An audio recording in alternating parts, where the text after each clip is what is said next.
ನಮಸ್ತೆ, ನಾನು Aparna Bhat. Abhijna easy English YouTube ಚಾನಲ್ಗೆ ನಿಮ್ಗೆಲ್ರಿಗೂ ಸ್ವಾಗತ. ಇವತ್ತು ನಾವು ಸ್ಪಾಟ್ ದ ಎರರ್, ತಪ್ಪನ್ನು ಕಂಡುಹಿಡಿಯುವಂಥ ಒಂದು ಎಕ್ಸಸೈಸನ್ನು ಮಾಡ್ತೇವೆ. ಇದು ಬಹುತೇಕ ಕಾಂಪಿಟೇಟಿವ್ ಎಕ್ಸಾಮ್ಸ್, ಸ್ಪರ್ಧಾತ್ಮಕ ಪರೀಕ್ಷೆಗಳು ಯಾವುದಿವೆ ಅವರೆಲ್ಲರೂ ಕೂಡ ಇಂಗ್ಲಿಷ್ ಸಬ್ಜೆಕ್ಟ್ ಇದ್ದರೆ ಈ ಒಂದು ಎಕ್ಸಸೈಸ್ ಸಾಮಾನ್ಯವಾಗಿ ಇರುತ್ತೆ, ಸ್ಪಾಟ್ ದ ಎರರ್ ಅಂತ ಹೇಳುವಂಥದ್ದು. ಅದು ಇವತ್ತು ನಾವು ನೌನ್ಸ್, ನಾಮಪದ ಅಂತ ಏನಿರುತ್ತಲ್ಲ ಅದರಲ್ಲಿ ಬರುವಂತಹ ಈ ಏಕವಚನ, ಬಹುವಚನ, ಸಿಂಗ್ಯುಲರ್, ಪ್ಲೂರಲ್, ಇದಕ್ಕೆ ರಿಲೇಟ್ ಆಗಿ ಇರುವಂತಹ ಕೆಲವೊಂದು ಸಾಮಾನ್ಯವಾಗಿ ಮಾಡುವಂಥ ಮಿಸ್ಟೇಕ್ಸ್ಗಳ ಸೆಂಟೆನ್ಸ್ಗಳನ್ನ ತಗೊಂಡು ಅವುಗಳ ಬಳಕೆ ಹೇಗಿದೆ, ಯೂಸೇಜ್ ಹೇಗಿದೆ ಹೇಳುವಂಥದ್ದನ್ನ ನಾವು ಅರ್ಥ ಮಾಡ್ಕೊಳ್ಳೋಣ.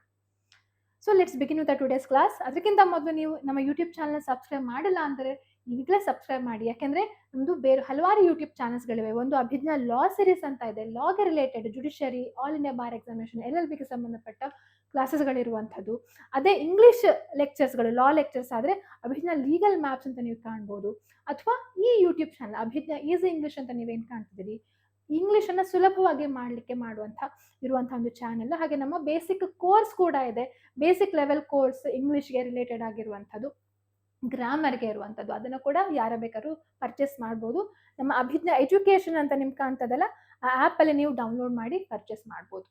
Okay, so let's begin with today's exercise. So ನೋಡಿ, ದ ಫಸ್ಟ್ ಒನ್, ಒಂದು ಸೆಂಟೆನ್ಸ್, ಹರ್ ಹೇರ್ಸ್ ಆರ್ ಕರ್ಲಿ. ಏನಿದು ಹರ್ ಹೇರ್ಸ್ ಅಂತ ಹೇಳಿ ನಾವು ಹೇಳ್ತೇವೆ ಯಾವಾಗಲೂ?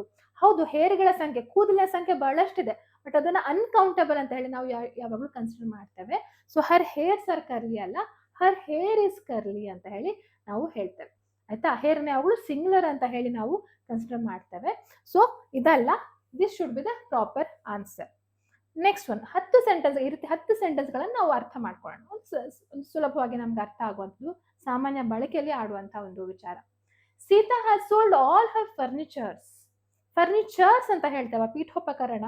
ಫರ್ನಿಚರ್ಸ್ ಅಂತ ಹೇಳೋದಿಲ್ಲ. ಎಷ್ಟೇ ಅಷ್ಟು ಪೀಠೋಪಕರಣಗಳಿದ್ರೂ ಸಹ ಇದನ್ನ ಒಂದೇ ಶಬ್ದ ಫರ್ನಿಚರ್ ಅಂತ ಹೇಳಿ ನಾವು ತಗೊಳ್ತೇವೆ ಕಲೆಕ್ಟಿವ್ ನೌನ್ ಆಗಿ.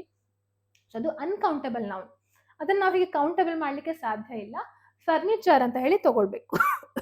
Sita has sold all her furniture, ಆ ಎಲ್ಲಾ ಇದಕ್ಕೆ ಗುಂಪಿಗೆ ಒಂದು ಫರ್ನಿಚರ್ ಅಂತ ಹೇಳಿ ಹೇಳುವಂಥದ್ದು.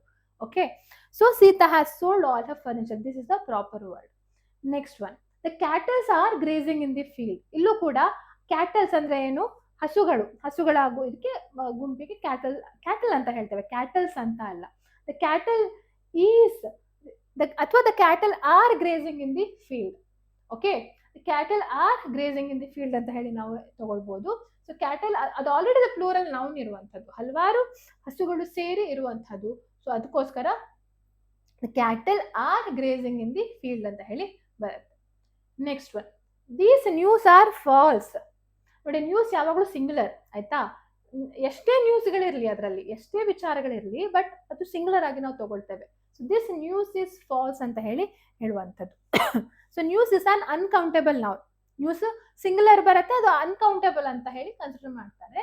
ಪ್ಲೂರಲ್ ತರ ಕಂಡ್ರು ಸಹ, ಎಸ್, ಈಗ ಯಾವಾಗಲೂ ನೋಡಿ ಎಸ್ ಅಂತ ತಗೊಳ್ಳೋದು ಪ್ಲೂರಲ್ ಆಗಿರ್ಬೋದು ಅಂತ ನಾವು ತಿಳ್ಕೊಳ್ತೇವೆ, ಹಾಗಲ್ಲ. ಓಕೆ, ಬೇರೆ ಬೇರೆ ಯೂಸೇಜ್ ಇದೆ, ಬಳಕೆ ಬೇರೆ ಬೇರೆ ತರ ಇದೆ, ನಾವು ಅದನ್ನ ಪ್ರಾಕ್ಟೀಸ್ ಮಾಡಿ ಮಾತ್ರ ನಮ್ಗೆ ಅದು ಅಂದಾಜ್ ಆಗ್ತಾ ಹೋಗುತ್ತೆ. So this news is false ಅಂತ ಹೇಳಿ ತಗೊಳ್ಬೋದು.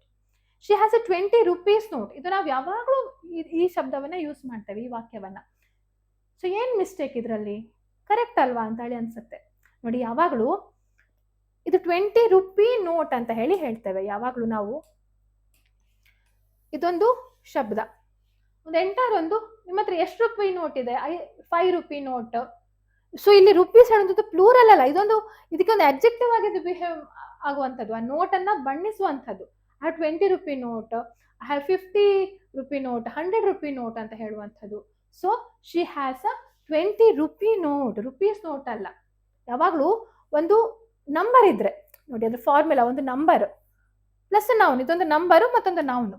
ಈ ನಂಬರ್ ಇದು ಯಾವುದಕ್ಕೆ ಇನ್ನೊಂದಕ್ಕೆ ಅಬ್ಜೆಕ್ಟಿವ್ ಆಗಿ ಬಳಕೆ ಆಗ್ತಾ ಇದೆ. ನೋಟ್ ಹೇಳುವಂತ ಶಬ್ದಕ್ಕೆ ಇದೆರಡು ಅಬ್ಜೆಕ್ಟಿವ್ ಆಗಿ ಬಳಕೆ ಆಗ್ತಾ ಇದೆ. ಸೊ ಅದಕ್ಕೋಸ್ಕರ 20 ರೂಪಿ ನೋಟ್, ಅಥವಾ ನೋಡಿ 10 ರೂಪಿ ಕಾಯಿನ್, 10 ರುಪೀಸ್ ಕಾಯಿನ್ ಅಲ್ಲ, 5 years ಪ್ಲಾನ್ ಅಲ್ಲ, 5 year ಪ್ಲಾನ್. ಇದನ್ನ ನಾವು ತುಂಬಾ ಬಹುತೇಕವಾಗಿ ಮಿಸ್ಟೇಕ್ ಮಾಡ್ತಾ ಇರ್ತೇವೆ, ಬಟ್ ಪ್ರಾಪರ್ ಇದು ಯೂಸೇಜ್ ಇದು. 10 rupee, 20 rupee note, 5 year plan, 3 hour study, ಈ ರೀತಿ ಹೇಳುವಂಥದ್ದು, 3 hour journey. Next one, 10 miles are a long distance. ಹೌದು, 10 ಮೈಲುಗಳು ಹೇಳುವಂಥದ್ದು ಪ್ಲೂರಲ್, ಬಟ್ ನಾವೇನ್ ಹೇಳ್ತೇವೆ, ಆ ಡಿಸ್ಟೆನ್ಸ್ ಬಗ್ಗೆ ಹೇಳ್ತಿದ್ದೇವೆ. ಈ 10 ಮೈಲಿನ ಒಂದು ದೂರ, 100 ಮೈಲಿನ ದೂರ, ಅದು ಎಷ್ಟೇ ಇರಲಿ, ಆ ದೂರಕ್ಕೆ 10 miles is a long distance ಅಂತ ಹೇಳಿ ಹೇಳ್ತೇವೆ. So when distance, time, money, weight is treated as a single unit, ಒಂದು ಸಿಂಗಲ್ ಯೂನಿಟ್ ಆಗಿ ನಾವು ಹೇಳ್ತಿದ್ದೇವೆ, ಸಿಂಗುಲರ್ ವರ್ಬ್ ಆಗಿ ಯೂಸ್ ಮಾಡ್ತೇವೆ ಅಲ್ವಾ. ಇದು 10 miles ಒಂದು ಯೂನಿಟ್ ಅಂತ ನಾವು ಕನ್ಸಿಡರ್ ಮಾಡ್ತಿದ್ದೇವೆ ಒಂದು ಡಿಸ್ಟೆನ್ಸ್ ಅನ್ನ ಹೇಳಲಿಕ್ಕೆ. ಸೊ ಅದಕ್ಕೋಸ್ಕರ ಆರ್ ಅಲ್ಲ, ಇದು ಪ್ಲೂರಲ್ ಇರ್ಬೋದು, ಬಟ್ ಅದೊಂದು ಸಿಂಗಲ್ ಯೂನಿಟ್ ಆಗಿರುತ್ತೆ. ಸಿಂಗಲ್ ಯೂನಿಟ್ ಅಂತ ಬಂದ್ಕೊಳ್ಳಿ ಈಸ್ ಅಂತ ನಾವು ಹೇಳ್ತೇವಲ್ಲ. So 10 miles is a long distance. Next one, mathematics are not a difficult subject. ನೋಡಿ, ಸಬ್ಜೆಕ್ಟ್ಸ್ಗಳು ಯೂಶಲಿ ಫಿಸಿಕ್ಸ್ ಈ ರೀತಿ ಎಲ್ಲ ಇರ್ತವೆ. ಅದು ಪ್ಲೂರಲ್ ಅಲ್ಲ, ಅದು ಯಾವಾಗಲೂ ಸಿಂಗುಲರ್ ಇದು ತಗೊಳುತ್ತೆ. So mathematics are not a difficult subject ಅಲ್ಲ, mathematics is not a difficult subject, ಈ ರೀತಿ ನಾವು ತಗೊಳ್ತೇವೆ. ಓಕೆ, ಸೊ ಸಬ್ಜೆಕ್ಟ್ಗಳು ಬಹುತೇಕವಾಗಿ ಸಿಂಗುಲರ್ ನೌನ್ ಅಲ್ಲಿ ಇರುತ್ತೆ. My sister serves in boys school. ಇಲ್ಲಿ ಏನ್ ಡಿಫ್ರೆನ್ಸ್? ಹುಡುಗರ ಶಾಲೆಯಲ್ಲಿ ಅವಳು ಕೆಲಸ ಮಾಡ್ತಿದ್ದಾಳೆ ಅಂತ ಹೇಳಿ. ಸೊ ಬರೀ ಬಾಯ್ ಅಂದ್ರೆ ಹುಡುಗನ ಶಾಲೆ ಅಂತ ಆಗತ್ತೆ, ಬಾಯ್ಸ್ ಸ್ಕೂಲ್ ಅಂತ. ಅದ್ರ ಬದಲು ಏನಾಗ್ಬೇಕು? ಬಾಯ್ಸ್ ಪ್ಲೂರಲ್ ಅವರ ಶಾಲೆ ಅಂತ ಹೇಳಿ. ಸೊ ಅದ್ರ ನಂತರ ಅಪೋಸ್ಟ್ರಫಿ ಎಸ್ ಬರುತ್ತೆ. ಓಕೆ, ಸೊ ಈ ರೀತಿ ಈ ಫಾರ್ಮೆಟ್ ವೆರಿ ಒಂದು ತುಂಬಾ ಸೂಕ್ಷ್ಮವಾದಂತಹ ಒಂದು ಬದಲಾವಣೆ, but it creates lot of ಈ ಒಂದು ಅರ್ಥದ ಇದು ಚೇಂಜ್ ಮಾಡುತ್ತೆ. My sister serves in boys school, my sister serves in boys school, ಈ ರೀತಿ ಬರಬೇಕು. ಓಕೆ, ಪ್ಲೂರಲ್ ಪೊಸೆಸಿವ್ ನೌನ್ ಈ ರೀತಿ ಬರುತ್ತೆ, ಅಪೋಸ್ಟ್ರಫಿ ಆಮೇಲೆ ಬರುತ್ತೆ, ಯಾಕಂದ್ರೆ ಪ್ಲೂರಲ್ಗೆ ಇರುವಂತದ್ದಲ್ವಾ ಇದು, ಫುಲ್ ಹುಡುಗರ ಶಾಲೆ. ಸೊ ಅದರ ನಂತರ ಅಪೋಸ್ಟ್ರಫಿ ಬರಬೇಕು. Rohan's and Mohan's house is very far from here. ಹೌದು, ರೋಹನನ ಮನೆ, ಮೋಹನನ ಮನೆ ಆದ್ರೆ ಬೇರೆ ಆಗಿತ್ತು.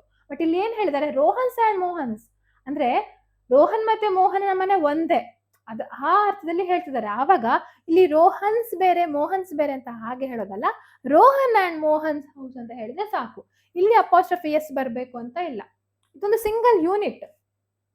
Okay, when they are sharing one same thing, Rohan ಮತ್ತೆ ಮೋಹನ್ ಮನೆ ಒಂದೇ ಅಲ್ವಾ. ಇದ್ರೆ Rohan's house and Mohan's houses are very far ಅಂತ ಹೇಳಿ ಹಾಗೆ ಬರ್ತಿತ್ತು. ಬಟ್ ಇಲ್ಲಿ ಒಂದೇ ಮನೆ ಬಗ್ಗೆ ನಾವು ಹೇಳ್ತಿರೋದಲ್ವಾ, ಹೌಸ್ ಈಸ್ ಅಂತ ಹೇಳಿ. ಸೊ ಅವರಿಬ್ಬರ ಮನೆ ಒಂದೇ, Rohan and Mohan's house is very far from here, ಇಲ್ಲಿ ಎಸ್ ಬರೋದಿಲ್ಲ. Cities after cities var destroyed by the army. ಏನ್ ತಪ್ಪು ಇದರಲ್ಲಿ? ನೋಡಿ, ನಗರದ ನಂತರ ನಗರ ಅದನ್ನ ನಾಶ ಮಾಡ್ತಿದ್ರು.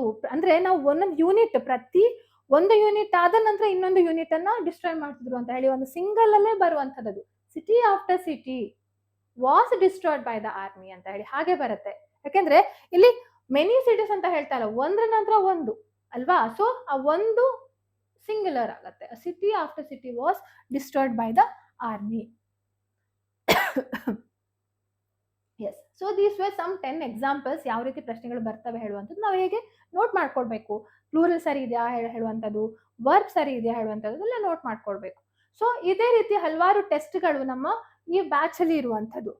English for law students and lawyers ಅಂತ ಇರುವಂಥದ್ದು. ಬಟ್ ಕೇವಲ ಲಾಯರ್ಸ್ಗೆ ಅಂತ ಅಲ್ಲ, ಯಾಕೆ ಬೇಸಿಕ್ ಲಾಯರ್ಸ್ಗೆ ಮಾಡ್ತಿರುವಂಥದ್ದು ಅಂದ್ರೆ ಅವರಿಗೆ ಟ್ರಾನ್ಸ್ಲೇಷನ್ ಪೇಪರೇ ಇದೆ. ಜಡ್ಜಸ್ ಎಕ್ಸಾಮಿಗೆ, APP ಎಕ್ಸಾಮಿಗೆ ಟ್ರಾನ್ಸ್ಲೇಷನ್ ಪೇಪರ್ ಇದೆ. ಸೊ ಆವಾಗ ನಾವು ಟ್ರಾನ್ಸ್ಲೇಷನ್ ಮಾಡುವಾಗ ಬೇಸಿಕ್ ಗ್ರಾಮರ್ ಬೇಕಲ್ವಾ. ಸೊ ಬೇಸಿಕ್ ಗ್ರಾಮರಿಗೋಸ್ಕರ ನಾವು ಈ ಒಂದು ಲೆವೆಲ್ 1 ಸ್ಟಾರ್ಟ್ ಮಾಡಿದ್ದು.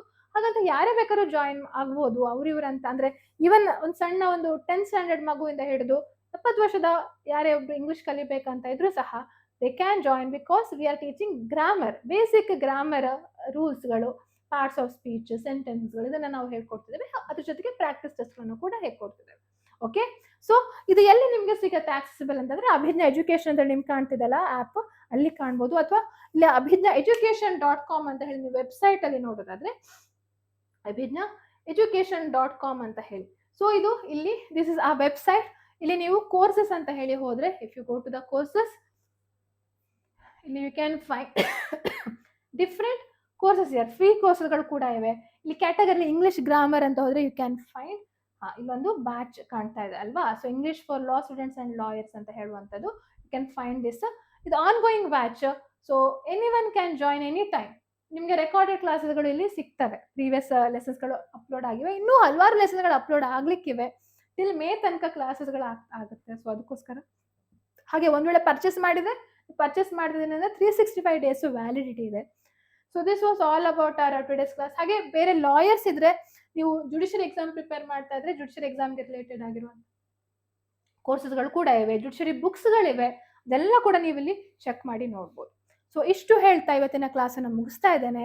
ಸೊ ಇನ್ನೂ ಈ ಯೂಟ್ಯೂಬ್ ಚಾನಲ್ಲಿ ಹಲವಾರು English related, English competitive exams ಇರಲಿ ಅಥವಾ ನಮ್ಮ ದಿನಬಳಕೆ ಇಂಗ್ಲಿಷ್ಗೆ ಸಂಬಂಧಪಟ್ಟ ಹಲವಾರು ವೀಡಿಯೋಸ್ಗಳನ್ನು ನಾವು ಮಾಡಲಿಕ್ಕಿದ್ದೇವೆ. ಸೊ ಇಷ್ಟ ಆಗಿದ್ರೆ ಈ ವಿಡಿಯೋ ಲೈಕ್, ಸಬ್ಸ್ಕ್ರೈಬ್ ಮಾಡಿ, ಹಾಗೆ ಕಮೆಂಟ್ ಮಾಡಿ, ನಿಮ್ಮ ಫ್ರೆಂಡ್ಸಿಗೆ ಶೇರ್ ಮಾಡಿ. ಸೊ ಇಷ್ಟು ಹೇಳ್ತಾ ಈ ವಿಡಿಯೋನ ಮುಗಿಸ್ತಾ ಇದ್ದೇನೆ. ನಮಸ್ತೆ, ಧನ್ಯವಾದ.